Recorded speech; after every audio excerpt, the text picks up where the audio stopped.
Welcome back to The Beat with Ari Melber as we continue our elections coverage. There are many themes from these midterm results. Steve Kornacki joins us in a few moments with the latest tonight, so we got you covered on that. But our special report to begin the show looked at the fact that voters have gone against Donald Trump now in 3 consecutive elections by yawning, growing margins. I want to bring in a professor of politics from Morgan State University, Jason Johnson, and Lincoln Project co-founder, GOP veteran Rick Wilson. Rick, I begin with you because you have an experience and a history in this party. You've also done work trying to pick off some conservatives, independents, and others. The noise seems to sometimes obscure that Donald Trump went from divisive and unpopular to divisive and very unpopular. What do you see in the numbers I went through? That's exactly what we're seeing this year. In 2020, we had what we called the Bannon line, which Steve Bannon said if they could take 3 to 8% of Republicans away from Trump, he can't win. This year, the Bannon line expanded not from 3 to 8%, but from 7 to 11%. The number of Republicans, conservatives, and independent-leaning conservatives who rejected Trump and Trumpist-type candidates this year grew. That number is getting to be a critical mass now. That's why the work we did in the governor's races in Michigan, in Wisconsin, in Pennsylvania, and in Arizona seems to be paying off this year. And it's why there's a crack in the Republican base. I will say, however, Ari, the hardest of the hardcore Trump base is still there.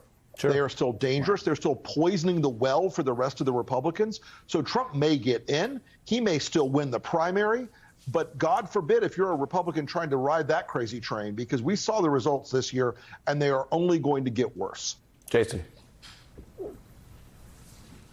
Yeah, I mean, the Republicans aren't going anywhere, Ari.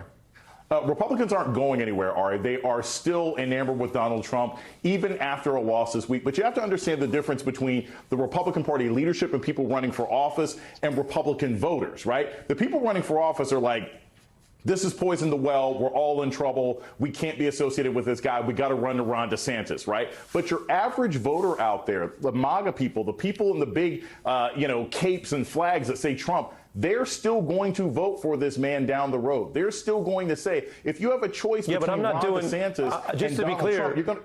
Just to be clear, I'm not doing prediction. Prediction's what got a lot of people confused the last 2 years.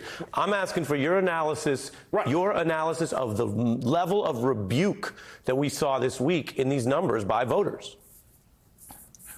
But see, I don't really think this is as much a rebuke of Trump as it is a rebuke of candidates who aren't the original recipe. That's what I'm trying to get people to understand here. Look, if you have somebody like Doug Mastriano, he can do all the terrible Trump things, but if he doesn't have the charm, the voters are going to reject him. If you have somebody like Dan Cox in Maryland, who does all the terrible Trump things, but he doesn't have the charm, they're going to reject him. It doesn't mean that people have rejected Trump. It means they've always rejected people who are trying to ape his behavior, but don't have the additional things that come with it. Again, I have to push back because they've never supported Trump.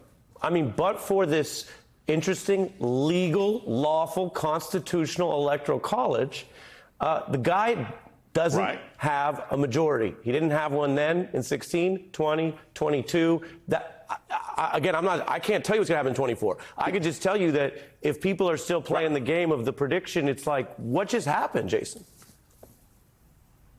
Well, look, I admitted on Tuesday, I said the days beforehand, the polls were all over the place, so I did not know. I don't think anybody, it's not a football game. I don't think anybody could have known exactly how Tuesday was going to play out. But I do think it's important to make a distinction between individual candidate failures and a repudiation of somebody who still holds the imagination, the tension, the passion, and the interest of the majority of the people who call themselves Republicans. I think it is a mistake to assume that just because elites have come to happen now.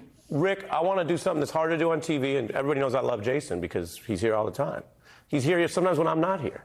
But we can respectfully disagree in the sense that I wonder whether Jason is saying the things that I sometimes hear people in the political business say, which leave the country with the potential misimpression, Rick, that there is a mandate for Trump. He is a powerful force in all the ways we've covered. But isn't it significant that, and doesn't it defy aspects of political science, Rick, that someone who has never secured the public majority can get this close to the nomination? Isn't there something going on in the country where, if anything, as I showed, it went from 3 million down to 7, Rick? I mean, all right, the fundamental underpinning here is the worst discussion in politics. It's the hack of the Electoral College by guys like Trump. He's not breaking some sort of social, barrier here. He's just picking the electoral lock. He's putting together a coalition of enough red states and running up that 271. And so he could be supremely unpopular, but he's going to ratchet up enough of the red state vote to pull him across the line, especially with Florida and Texas as big anchors for that red state vote. But as a whole, Donald Trump is an unpopular, unliked, unlikable figure. I mean, my rule that I came up with 6 years ago that has held up pretty well is that everything Trump touches dies. He is an unlikable person. The people who get around him are unlikable people. And the consequences of that, as Jason pointed out, you can't. Why would people buy Diet Trump when they can have the sugary, real thing? But elites are going to always be sort of a leading indicator, but they're also a flailing indicator. Yeah. You could take the same conversation we're having right now and go back to 2016, because I knew all the money guys. They were like, oh, we can't have this guy. He's a disaster. All the elite Republicans, you can't have this guy. He's a disaster. I know. I was one of them. It's the beat, so I have to be clear. I am not talking about the future. I'm not either. Right. So what they're going to do in the future with the money, I'm talking about right now. Today. Yeah. All right, so Rick, stay with me. Jason, you get to reply because your name was invoked, as they say on the Senate floor. But here's how some of this in late night, how some of this is playing as the Americans say, gosh, what happened with this election? Take a look. They say the last time Trump was this disappointed was when Eric was born. Trump was so mad he ran upstairs and slammed the door of his tanning bed. I want to bet $100 on the Jets, but here's the thing. If they win, you pay me. If they lose, I get my money back. He's blaming Melania for pushing him to endorse Dr. Oz. And I'm sure in response, Melania was like, yes, it's true. I'm very bad at picking men. Jason, final word to you. They're going to clown this guy. The American people said what they want from a policy perspective, but you can't necessarily assume that that means that as an individual, he does still not have a tremendous amount of power within the country. Tuesday was a surprise to everybody. Even Democrats were surprised by Tuesday. But we can't assume that the racism, the misogyny, the anti-Americanism, the insurrectionist attitude that motivated large numbers of voters. Look, Kari Lake is still in a tight race. We can't assume that that's gone because it's been a bad week. Difficult takes a day. Impossible takes a week. It's going to take several weeks before this is over. No one's saying it's gone. I think both of you make fair points, but I do think if there is not a wider corrective, including in the media and political establishment, such as it is, which then tells the country a certain amount of, well, here's what to expect, then people may be missing some of that larger, what I call that blue forest, notwithstanding the fair points you both made, which I appreciate. And Jason, you got a shout out even amidst the debate. That's it. I appreciate that. And Rick, you plugged your book. Everything Trump touches dies, I believe is what it's called. Yeah. And what I did was add some silence at the end of the segment, which is kind of nice. We all just take a breath. I liked it. Jason and Rick, thanks to both of you.